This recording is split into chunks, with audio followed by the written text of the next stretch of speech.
പേര് ഷാനവാസ്, കണ്ണവത്തുനിന്ന് വരുന്നു.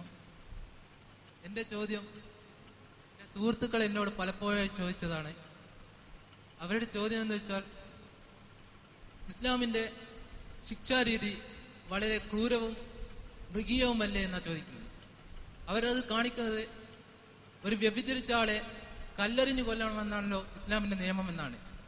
അയാൾക്ക് അതിൽ പശ്ചാത്തപിച്ച് മടങ്ങാനുള്ള അവസരം ഇസ്ലാം കൊടുക്കുന്നില്ലല്ലോ എന്നാണ് അവർ പറയുന്നത്. ഇതിന്റെ ഒരു ഉത്തരം നൽകുമെന്ന് വിചാരിക്കുന്നു. ഇസ്ലാമിന്റെ ശിക്ഷാവിധി വളരെ ക്രൂരമാണ് എന്നുള്ളത് സുഹൃത്തുക്കളുടെ മാത്രം പ്രശ്നമല്ല. ആധുനിക സമൂഹത്തിൽ നമ്മുടെ ജനാധിപത്യ സംസ്കാരത്തിന് തന്നെ യോജിക്കുന്നതല്ല ഇസ്ലാമിന്റെ ശിക്ഷാവിധികൾ എന്നാണ് പൊതുവെ പറയാറുള്ളത്. എന്നാൽ വസ്തുത എന്താണെന്ന് നിങ്ങൾ മനസ്സിലാക്കണം. ഇസ്ലാം ആരെയും ശിക്ഷിക്കാൻ വേണ്ടിയല്ല ശിക്ഷാവിധി ഉണ്ടാക്കിയിട്ടുള്ളത്. ഇസ്ലാം ഉദ്ദേശിക്കുന്നത് കുറെ ആളുകളെ എറിഞ്ഞു കൊല്ലണം, കുറെ ആളുകളെ കൊല്ലണം, അതേപോലെ തന്നെ കുറെ ആളുകളുടെ കൈ വെട്ടണം, കുറെ ആളുകളെ അടിക്കണം എന്നല്ല ഇസ്ലാമിന്റെ ലക്ഷ്യം.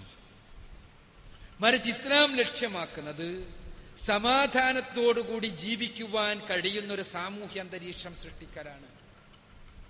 അതിനാദ്യമായി ഇസ്ലാം ചെയ്യുന്നത് ഈ നിയമങ്ങൾ നടപ്പാക്കുകയല്ല, മറിച്ച് ആ സാമൂഹ്യ അന്തരീക്ഷത്തിന് ആവശ്യമായ സംവിധാനങ്ങൾ ഉണ്ടാക്കുകയാണ്.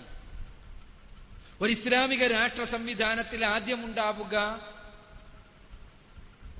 കക്കുവാൻ ആവശ്യമായ സാമൂഹ്യ സാഹചര്യങ്ങൾ ഇല്ലാതെയാക്കലാണ്. പട്ടിണിയെപ്പോലെ പ്രയാസങ്ങൾ അനുഭവിക്കുന്ന ആളുകളുടെ പ്രയാസങ്ങൾ തീർക്കുവാൻ ആ സമൂഹത്തിൽ സംവിധാനമുണ്ടാകും. നിങ്ങൾക്കറിയാം, ഉമർ റളിയല്ലാഹു അൻഹുവിന്റെ കാലഘട്ടത്തിൽ ക്ഷാമത്തിന്റെ സമയത്ത് ഒരാൾ കളവ് നടത്തിയപ്പോ അയാളെ വെറുതെ വിടുകയാണ് അദ്ദേഹം ചെയ്തത്. പട്ടിണി കൊണ്ട് കട്ടതാണെന്നുള്ളത് കൊണ്ട്. അപ്പോൾ പട്ടിണിയെപ്പോലുള്ളത് തീർക്കാനുള്ള സംവിധാനം ഉണ്ടാകും. അതിനുശേഷവും കേവലം ഹോബിക്കു വേണ്ടി കക്കുന്നവന്റെ കൈ വെട്ട് തന്നെ വേണം. അങ്ങനെ വെട്ടിയാലേ ആളുകൾക്ക് അത് മാതൃകയാകും. ഇസ്ലാമിന്റെ ശിക്ഷാസമ്പ്രദായത്തിന്റെ പ്രത്യേകത ഏതാണ്? അത് എന്നുമുള്ള സമൂഹത്തിന് മാതൃകയാകും. അങ്ങനെ മാതൃകയാകുമ്പോ ആ തെറ്റിലേക്ക് നടന്നു നീങ്ങില്ല. ഇന്ന് നമ്മുടെ നാട്ടിലെ അവസ്ഥ എന്താ അല്ലെ? ചെറിയ കളവ് നടത്തും കുട്ടികൾ, അവരെ പിടിച്ച് ജയിലിലിടും. വരുന്നത് വലിയ കൊള്ളക്കാരനായിട്ടാണ്. കാരണം ജയിലിൽ നിന്ന് പരിശീലനകാലാണ് അല്ലെ? ജയിലിൽ പരിശീലനകാലം. എത്രത്തോളം നമ്മുടെ കളവ് നിങ്ങൾ ആലോചിച്ച് നോക്കുക. എത്ര ലാഘവത്തോടു കൂടിയാണ് നമ്മൾ ഈ വിഷയങ്ങൾ കാണുന്നത്. ബാംഗ്ലൂരിലെ രണ്ട് കള്ളന്മാർ അവർ 18 ആളുകളെ കൊന്നിട്ടുണ്ട്. 18 പേരെ. സ്കൂട്ടറിൽ പോകുമ്പോ ഒരു പ്രത്യേക കമ്പി ഉപയോഗിച്ചിട്ട് സ്കൂട്ടർ ആക്സിഡന്റ് ഉണ്ടാക്കിയിട്ട് ആണ് കൊല്ലുക. എന്തിനാ? പ്രത്യേക ഗട്ടർ റോഡിലൂടെ ആളുകളില്ലാത്ത സമയത്ത് രാത്രിയെല്ലാം ഓടിച്ചു പോകില്ലേ, ഈ സമയത്താണ് ഇവർ ചെയ്യുക. എന്നിട്ട് കീശിന്ന് കാശെടുക്കും. ചിലപ്പോഴല്ല ഒരാളെല്ലാം കൊന്നാക്കിട്ട് 200 രൂപയിലാണെന്ന് ഇവർ പറയാ. 200 രൂപക്ക് വേണ്ടി ഒരാളെ കൊല്ലുന്ന മനുഷ്യർ, ഇവരെ കൈ വെട്ടിയാൽ മതിയോ?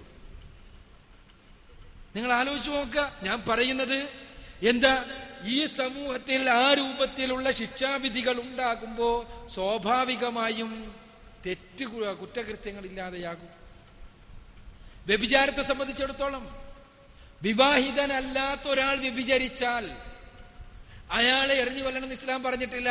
സമൂഹ മധ്യത്തിൽ നിന്ന് അടിക്കണം എന്നാണ് ഇസ്ലാം പറഞ്ഞത്. എന്നാൽ വിവാഹിതൻ എന്ന് പറഞ്ഞാൽ അയാളുടെ ലൈംഗിക തൃഷ്ണ തീർക്കാൻ അവസരമുള്ളവൻ, അയാൾക്ക് ഒരു ഇണയെ കൊണ്ട് കഴിയുന്നില്ല എങ്കിൽ അയാൾക്ക് ഒന്നിലധികം ഇണ സ്വീകരിക്കുവാൻ സ്വാതന്ത്ര്യമുണ്ട് ഇസ്ലാമിൽ. ഒന്നിലധികം ഇണകളെ സ്വീകരിക്കാം. ആ ഒന്നിലധികം ഇണകളെ സ്വീകരിക്കുവാനുള്ള സ്വാതന്ത്ര്യം അയാൾക്ക് ഉപയോഗപ്പെടുത്താം. എന്നാൽ ഇതെല്ലാം ഉണ്ടായിട്ടും വ്യഭിചരിക്കുകയാണ്. അതും വ്യഭിചരിക്കല്ല, 4 ആളുടെ മുന്നിൽ വെച്ച് തന്നെ വ്യഭിചരിക്കുക. 4 സാക്ഷികൾ വേണം. അതെന്താ ഉണ്ടാവുക? വ്യാപകമായ കുഴപ്പം ഉണ്ടാവുക. വ്യാപകമായ കുഴപ്പം എന്താ? കുടുംബ സംവിധാനം കുഴപ്പപ്പെടും. ഈ വ്യഭിചാര ആരോപണം നമുക്കറിയാലോ. 4 ആൾ കാണുന്ന രൂപത്തിൽ വ്യഭിചരിച്ചാലുള്ള അവസ്ഥ എന്തായിരിക്കും? ആരും കാണാത്തൊരു ആരോപണം ഉണ്ടായാൽ എന്താണ് അവസ്ഥ എന്ന് നമ്മൾക്കറിയാവുന്നതാണ്. കേരളത്തില് പീഡനം എന്നുള്ളത് വലിയൊരു പീഡനമാകുന്ന കേരളീയ അവസ്ഥയിലാണ് നമ്മൾ ഇന്ന് ജീവിക്കുന്നത് അല്ലെ? ഒരു പെണ്ണിന് എന്തും പറയാം. ഏതൊരു പെണ്ണ് എന്ത് പറഞ്ഞാലും അതിന് പിന്നിൽ ആളുണ്ടാകും എന്നുള്ളൊരു അവസ്ഥാവിശേഷത്തിലാണ് ഇന്ന് കേരളത്തിൽ. അത് വേറെ വശമാണ്. ഞാൻ പറയുന്നത്, ആരോപണങ്ങൾ ഉന്നയിക്കുവാൻ സാധ്യതയുള്ള മേഖലകളെ പൂർണ്ണമായി അടച്ചതിന് ശേഷം ഇസ്ലാം ഈ സമൂഹത്തെ ധാർമ്മികമായി കാർന്നു തിന്നുന്ന ഇത്തരം പ്രശ്നങ്ങളെ അടക്കുവാൻ പരിശ്രമിക്കുന്നു. അവിടെയാണ് വിവാഹിതനായി കുട്ടികളുമായി ജീവിക്കുന്ന ഒരാൾ ലൈംഗികത എന്നത് വളരെ ശക്തമായൊരു വികാരമാണ്. സ്വകാര്യതകളിൽ സ്വാഭാവികമായും സംഭവിച്ചു പോകാവുന്നതാണ് ലൈംഗികത എന്നുള്ള വികാരം. ആ വികാരത്തിന്റെ പൂർത്തീകരണം പുരുഷനെ സംബന്ധിച്ചിടത്തോളം പ്രത്യേകിച്ചും. അതുകൊണ്ട് തന്നെ സ്വകാര്യതകളിൽ പോലും ഒരിക്കലും അതിലേക്കൊരാൾ പോകാൻ പാടില്ല. അത്രക്കും ശക്തമായിരിക്കണം അതിനുള്ള ശിക്ഷ. ആ ശിക്ഷയെക്കുറിച്ച് ആലോചിച്ച് ഒരിക്കലും അയാൾ അതിലേക്ക് പോകരുത്. ആ രൂപത്തിൽ അയാളെ പിടിച്ചു വലിക്കുന്നതാകണം അതിനുള്ള ശിക്ഷ. ഇസ്ലാം ആരെയും എറിഞ്ഞു കൊല്ലണം എന്നുള്ളതല്ല, ആ തിന്മ ഈ സമൂഹത്തിൽ നിലനിൽക്കരുത് എന്നുള്ളതാണ് ഉദ്ദേശിക്കുന്നത്. പലപ്പോഴും ആധുനിക ജനാധിപത്യത്തിന്റെ ആളുകൾ എന്ന് അവകാശപ്പെടുന്നവർ ആരുടെ പക്ഷത്താ നിൽക്കുക? കുറ്റവാളിയുടെ പക്ഷത്താ നിൽക്കുക. ഇസ്ലാം അതേസമയം കുറ്റം കൊണ്ട് പ്രയാസം അനുഭവിക്കുന്നവരുടെ പക്ഷത്താണ് ഇസ്ലാം നിൽക്കുക. നിങ്ങൾ ആലോചിച്ച് നോക്കുക, ലക്ഷക്കണക്കിന് രൂപ സ്വന്തമായുള്ള ഒരു കിടപ്പാടം അത് വിറ്റ് ഗൾഫിലേക്ക് പോയി രക്ഷപ്പെടാൻ വേണ്ടി ഒരു മാർഗമുണ്ട് എന്ന് കേട്ടിട്ട് വിസക്ക് വേണ്ടി കൊണ്ടുപോയി കൊടുക്കുന്നു. അയാള് പണ്ടം ഇതെല്ലാം വിറ്റിട്ടാണ്.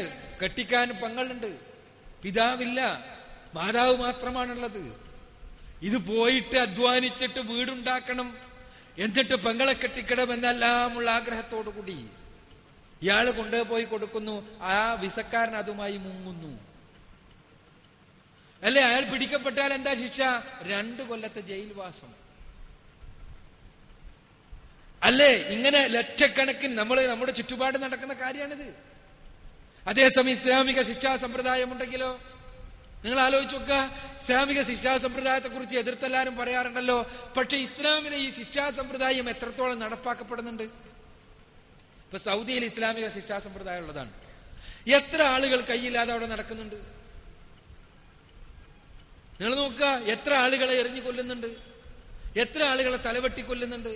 തലവെട്ടി കൊല്ലുന്ന ചില കേസുകൾ ഉണ്ടാവാറുണ്ട്. അത് ചില പ്രത്യേകിച്ച് ഇന്നത്തെ സമയത്ത് മയക്കുമരുന്ന് കള്ളക്കടത്തുമായി ബന്ധപ്പെട്ടുകൊണ്ടാണ് അത് ഉണ്ടാവാറ്. അതും പലപ്പോഴും സൗദി പൗരന്മാരല്ല ഉണ്ടാവാറുള്ളത്. പക്ഷെ സൗദി പൗരന്മാരുണ്ടാവാറുണ്ട് അപൂർവമായി. എന്തുകൊണ്ടതില്ലാത്തത്? ഈ തെറ്റുകൾ ചെയ്യുവാൻ ഉള്ള സാമൂഹ്യാവസ്ഥ ഇല്ലാതെയാക്കുക എന്നുള്ള ധർമ്മമാണത് നിർവഹിക്കുന്നത്. ആ ധർമ്മം ഇസ്ലാമിലെ ശിക്ഷാ സമ്പ്രദായം വഴി മാത്രമേ നിലനിർത്താൻ കഴിയൂ. ഇസ്ലാം ശിക്ഷയെ കാണുന്നത് ജനങ്ങളെ നന്നാക്കുവാൻ വേണ്ടിയുള്ള പ്രവർത്തനമായിക്കൊണ്ടാണ്. അതല്ലാതെ കുറ്റവാളിയെ നന്നാക്കാൻ വേണ്ടിയുള്ള പ്രവർത്തനമായിട്ടല്ല. കുറ്റവാളിക്ക് നന്നാകാൻ അയാൾക്ക് അവസരം ഉണ്ടായിരുന്നു. ആ അവസരം അയാൾ ഉപയോഗപ്പെടുത്തിയില്ല. അയാൾക്ക് ഞാൻ പറഞ്ഞതുപോലെ വ്യഭിചരിക്കുവാൻ അനിവാര്യതയുള്ള ലൈംഗികമായ പ്രശ്നമുണ്ടെങ്കിൽ അതിനുള്ള എല്ലാ സാഹചര്യവും ഇസ്ലാം തുറന്നിട്ടിട്ടുണ്ട്. അയാൾ അതിന് പോകാതെ തികച്ചും നികൃഷ്ടമായ സാമൂഹ്യ സംവിധാനത്തെ തന്നെ തകർക്കുന്ന, കുടുംബ സംവിധാനത്തെ വെല്ലുവിളിക്കുന്ന നീചമായ വൃത്തിയിലേക്ക് പോയത് കൊണ്ട് തന്നെ മാതൃകാപരമായ ആൾ ശിക്ഷിക്കപ്പെടണം. അതും എല്ലാരെയും ശിക്ഷിക്കല്ല. 4 ആളുടെ മുന്നിൽ കൃത്യമായി 4 ദൃക്സാക്ഷികൾ ഉണ്ടാവണം.